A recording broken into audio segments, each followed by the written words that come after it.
YouTube బంధువులకు స్వాగతం. ఈరోజు మనం చెప్పుకోబోయే కథ పేరు పదును. అదో అందమైన గ్రామం. ఆ ఊరు చుట్టూ ఉన్న కొండల మధ్య నుంచి గలగల పారే ఓ సెలయేరు ఉంది. దాంతో ఆ గ్రామంలోని భూములన్నీ పంటలతో కలకల్లాడుతూ ఉండేవి.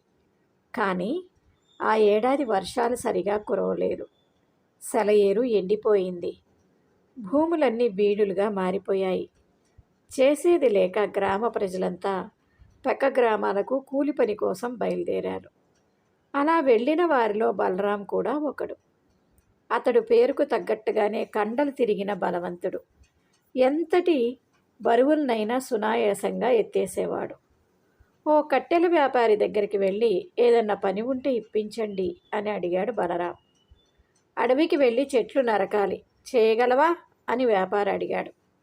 చేయగలను అన్నాడు బలరాం. రోజు నువ్వు కొట్టే చెట్ల సంఖ్యను బట్టి జీతం ఇస్తాను అని వ్యాపారి చెప్పాడు. అలాగే అంటూ గోడ్డలి భుజాన వేసుకుని అడవికి బయలుదేరాడు బలరాం. స్వతహాగా బలవంతుడు కావడంతో తొలి రోజే ఉత్సాహంగా 10 చెట్లను నరికాడు. ఇతడి పనితనం చూసిన వ్యాపారి అభినందించాడు. ఆ రోజు రాత్రి తృప్తిగా భోజనం చేసి నిద్రపోయాడు బలరాం. మరునాడు అదే ఉత్సాహంతో అడవికి వెళ్ళాడు బలరాం. కానీ 8 చెట్లనే కొట్టగలిగాడు.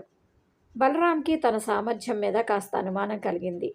ఆ మరుసటి రోజు 6, తరువాతి రోజు 4. ఇలా రోజు రోజుకి నరికే చెట్ల సంఖ్య తగ్గిపోతోంది. ఏమైంది నాకు? నా బలం నెమ్మదిగా తగ్గిపోతుందా? ఏదో రోగమా? తన కండలపై అనుమానం పెరిగింది బలరాంలో. ఆ రోజే యజమాని దగ్గరికి వెళ్ళాడు. అయ్యా, నాకేదో జబ్బు చేసింది. రోజు రోజుకి నా బలం తగ్గిపోతోంది. ఇక పని చెయ్యలేను.